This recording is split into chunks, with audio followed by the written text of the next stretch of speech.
Hello les passionnés d'industrie et de RH, nouvel été, nouveau format TRH et tu commences sérieusement à attendre que tout le monde soit en vacances et que tu puisses enfin bosser sur tes sujets.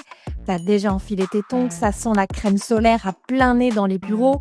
Moins de réunions, moins d'urgences, moins de mails. C'est l'accalmie estivale avant de te faire broyer par le mois de septembre.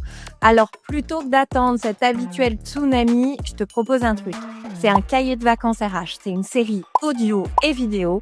Et la promesse est simple. Un été pour muscler tes process RH et surtout éviter de te faire broyer à la rentrée. Des épisodes courts et des cas concrets. Et à chaque fois, un outil, un exercice ou un cas d'usage à tester dans ton coin ou en équipe que tu reçois dans ta boîte mail. Parce qu'on ne va pas se mentir, c'est jamais le bon moment de s'y mettre. Donc, c'est maintenant. Et si tu as envie d'aller plus loin après tout ça, je t'en reparle au courant de cet été. Mais d'abord, tongs ou pas, on attaque. C'est le 7e épisode de cette série spéciale cahier de vacances des process RH. Donc, si tu nous rejoins sur cet épisode, on est sur un concept un peu à part du podcast, vraiment une série dédiée spéciale process RH. Tu as en tout 25 épisodes à écouter pour muscler tes process RH pendant un été. Et c'est pas tout, puisque chaque mardi, tu reçois dans ta boîte mail ton cahier de vacances avec un outil, un défi, un support, une ressource en tout cas à utiliser en lien avec les 2 épisodes de la semaine précédente. Donc surtout si tu t'es pas encore abonné au cahier de vacances, je te le conseille vivement parce que forcément je ne peux pas tout te partager à l'audio ou en vidéo. Donc je t'invite à t'inscrire. Le lien est dans la description du podcast. Pour les autres, comme d'habitude, vous allez les recevoir mardi prochain. Aussi, tu peux commencer à écouter l'épisode dès maintenant, cet épisode-là, mais le mieux, c'est de recommencer, en tout cas, à écouter tous les épisodes précédents, à commencer par le tout premier de la série, 3 raisons de structurer tes process. Bah ouais, je t'ai fait une suite logique dans tout ça, j'ai un peu bossé le truc, tu vois. Donc, je t'invite à commencer par le commencement. Alors, aujourd'hui, sujet que j'adore, je te l'ai déjà dit si tu as écouté mon épisode précédent, je m'emballe beaucoup sur ce sujet, c'est comment parler le même langage que la production quand on est RH. Je vais te donner des exemples, tu vois, souvent tu as bossé ton plan, ton projet ou ta stratégie, t'es persuadé que c'est utile, tu le sais, vraiment tu le portes et pourtant bah ça fait pchit. T'es en réunion, tu présentes ton projet et ça fait pchit. T'as pas l'adhésion où tu vas rabâcher tous les 15 jours pour revenir à la charge sur ton sujet et du coup voilà tu finis en plus par t'épuiser. Alors tu dis bon ok c'est peut-être un problème de timing, c'est pas le bon moment ou alors peut-être que j'ai une ligne managériale qui manque un peu de prise de hauteur et en fait non encore une fois il n'y a pas forcément de coupable à aller chercher. Ni toi, ni les autres. Je pense que souvent, c'est un problème de langage. Alors, dans cet épisode, je t'explique pourquoi parler le même langage que les opérationnels en production, que ce soit d'ailleurs les opérateurs, les managers ou la direction, c'est essentiel et que c'est pas une option. Pour moi, c'est vraiment la clé pour que tu sois écouté, pour que tu parviennes à embarquer, à aligner et à gagner en légitimité. Première partie, vraiment les douleurs qu'on connaît tous. Qu'est-ce que c'est? Je vais essayer de te donner des illustrations. Tu vois, tu veux porter un projet pour retravailler l'intégration par exemple, mais tu t'aperçois que les chefs d'équipe sur ton secteur sont pas du tout mobilisés sur ton sujet. Du coup, tu finis presque par porter ça quasiment toute seule. Après que tu as essayé un petit peu de faire le flic en disant non mais attendez, on avait dit que on s'engageait à réaliser tel truc à telle date et c'est pas fait et en fait tu t'essouffles et à force tu n'as même plus envie de porter des projets. Tu veux structurer, par exemple, une GEPP. Tu as besoin, évidemment, de tes managers, peut-être pour faire l'étalonnage, pour te nourrir avec la grille de polyvalence, de polycompétences qu'ils ont déjà déployée ou pas, hein, d'ailleurs, dans les ateliers. Et en fait, ils font le truc de leur côté. Vous avez du mal à vous coordonner. Donc, à force, toi, tu te positionnes comment par rapport à ça? T'as l'impression de manquer de reconnaissance, en tout cas que ton rôle, pas forcément toi. mais que ton rôle manque de reconnaissance, de vision stratégique, tu ressens comme une perte de légitimité, forcément liée au premier point. Tu as l'impression d'avoir des projets, mais qui n'ont pas vraiment d'impact, qui sont pas portés. Et du coup, la sensation de parler dans le vide. Et souvent, d'ailleurs, quand je suis chez des clients, les premiers freins de la part des managers ou de l'équipe encadrante, c'est bon, ok, ce que tu proposes, c'est cool sur le papier, mais c'est pas du tout ce qu'on vit en fait. Ça peut être un verbatim qui ressort assez souvent. Deuxième point essentiel que je veux te partager, c'est que il y a souvent un mur entre RH et le terrain. Le problème, c'est pas toi. Le problème, c'est pas ton projet. Mais le problème, c'est que tu parles pas au terrain. Tu parles pas du terrain. Tu ne pars pas non plus du terrain. Et ça, souvent, ça se ressent. Les managers le sentent immédiatement. Alors des fois, t'es pas aidé par des choses toutes bêtes, hein, comme dans beaucoup d'usines, tu vas avoir le service RH qui est au premier ou au deuxième, en tout cas extrêmement éloigné de la prod. Donc clairement, les limites géographiques, physiques n'aident pas. Mais on en revient à cette notion de repartir en fait des enjeux du terrain, puisque lorsque l'on travaille en production, en industrie, tout la somme de nos actions, qu'on soit fonction support comme nous RH ou fonction prod, c'est au service de la production. Le problème, c'est qu'on a un peu comme deux cultures qui s'opposent parce que nous, dans notre culture RH, on n'est pas formé à ça. On n'est pas formé en fait à comprendre leurs enjeux réels, leurs problématiques réelles. Et forcément, si on ne s'adresse pas à notre public en ayant conscience de leurs enjeux et de la manière dont on va y répondre dans le sens de ce qu'ils attendent, ne serait-ce qu'en verbatim, encore une fois, ne serait-ce qu'en termes de langage, bah ça fait pchit. Par exemple, eux, ils vont te parler flux, cadence, process de production. Bon, après, je vais pas rentrer dans les détails de tous les acronymes qui existent. Et toi, ton discours et tes verbatim, ça va plutôt être QVCT, soft skills, onboarding, taux de satisfaction, etc. Alors, in fine, je suis évidemment d'accord avec toi que tous ces sujets-là vont servir à la performance de la prod. Seulement, ces mots-là ne leur parlent pas, donc c'est comme si ils avaient la sensation que tu ne résous pas leurs problèmes. Donc on a deux mondes en fait, deux langues, et c'est comme s'il n'y avait pas de traducteur.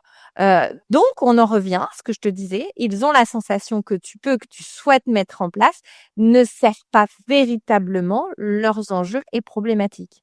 Voilà. C'est tout bête.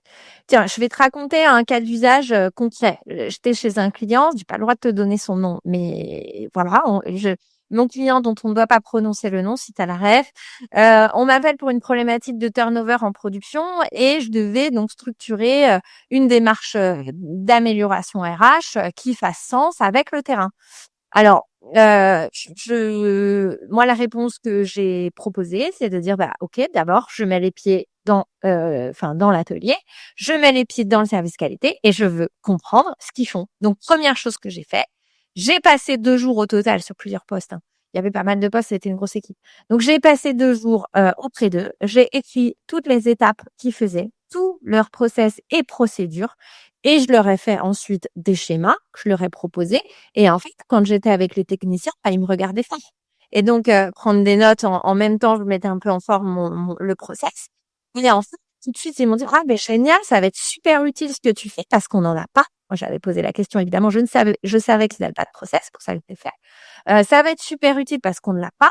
On va le garder et on va pouvoir expliquer ça tout de suite aux nouveaux arrivants. Donc en 1 heure, en fait, dès que j'ai mis les pieds dans l'atelier, que j'ai commencé à fonctionner de cette manière en faisant un diagramme entre guillemets parce que c'était vraiment un brouillon, bah ils ont compris tout de suite que j'étais là pour résoudre un de leurs problèmes. Et le premier problème, c'est qu'effectivement, ils n'avaient pas écrit leur process et que forcément, ça complexifie l'intégration d'un nouveau collaborateur. Donc, tu vois, j'ai juste utilisé leurs outils leur logique, leur vocabulaire.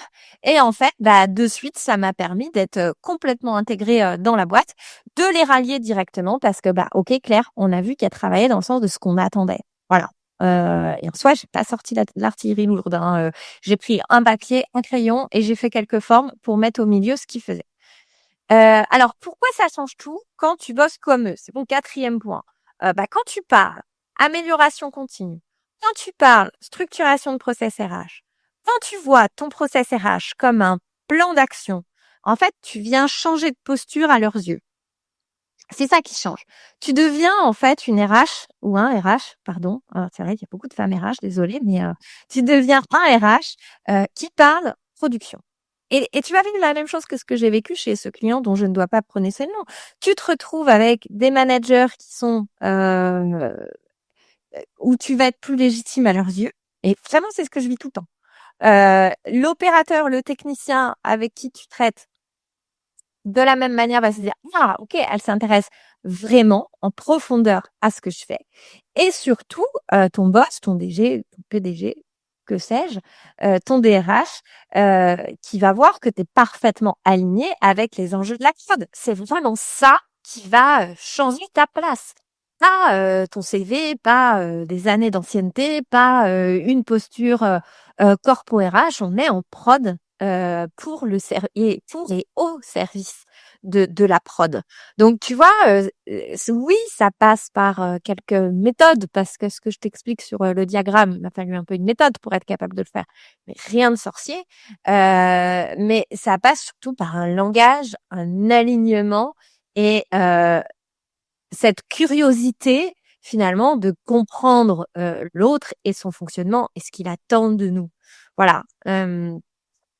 Ensuite, comment finalement bosser comme eux pour être crédible. Alors, pourquoi je parle de langage? Je pense que c'est un point hyper important. On ne naît pas en sachant parler 4 langues. Bon, je sais toujours pas parler 4 langues. Enfin, peut-être si on parle la langue de l'amélioration continue, je ne sais pas. Mais non, je ne sais pas parler 4 langues. Je parle de langue, de langage, parce qu'en fait, ça s'acquiert. Euh, et ça s'acquiert comment? Ça s'acquiert en fait en s'immergeant, en pratiquant, en s'intéressant et en s'intéressant aussi à la culture de l'autre. C'est ça quand on veut vraiment parler une langue. Donc là, c'est exactement pareil. Si tu veux parler le même langage que la prod, pour moi, le parallèle, il est exactement le même. Donc, c'est comprendre en fait que la transformation RH, elle commence par et pour le terrain. Que le terrain, lui, va croire en ce que tu peux lui apporter parce que tu résous vraiment ses problèmes, parce que tu parles comme eux. Voilà. Et en fait, c'est tout l'objet de ma démarche d'appliquer l'amélioration continue à un service RH. Et c'est vraiment mon cheval de bataille, parce qu'il y a vraiment un enjeu de rallier les deux mondes. Et rallier les deux mondes, c'est pas parce que vous vous entendez pas. Encore une fois, c'est juste parce que vous n'avez pas les mêmes enjeux, pas le même vocabulaire, pas le même langage. Donc, rallier les RH aux enjeux de la production et au terrain, c'est exactement pour ça que je lance cette série estivale spéciale Process RH et ma formation Voler les pratiques des ingénieurs pour les appliquer au RH en septembre. Alors en conclusion, si tes projets RH, peinent à embarquer, si tes chefs d'équipe t'écoutent poliment, mais que tu vois bien que c'est cause toujours tu m'intéresses, que en clair tu as du mal à aligner RH et prod, pose-toi cette question. Est-ce que je parle véritablement leur langage? Donc, si tu as besoin d'idées, d'outils à piquer à la prod, à l'amélioration continue, dans le cahier de vacances de mardi prochain, je t'ai préparé ma stack d'outils avec les descriptions en face. Comme ça, tu vas avoir déjà une vision de concrètement qu'est-ce qui peut m'être utile, qu'est-ce que ils peuvent utiliser, parce que peut-être que tu les connaîtras pas tous, mais voilà, surtout qu'est-ce qui peut m'être utile. Et voilà, c'est tout pour aujourd'hui. Bon, t'as écouté, t'as pas mal cogité. Maintenant, il est temps de passer à l'action. Et déjà, bravo parce que t'as officiellement avancé sans même t'en rendre compte. Alors, on se retrouve jeudi pour un nouvel épisode, une nouvelle thématique, ou alors même mardi directement dans ta boîte mail. Et toujours court, toujours concret, toujours plus utile.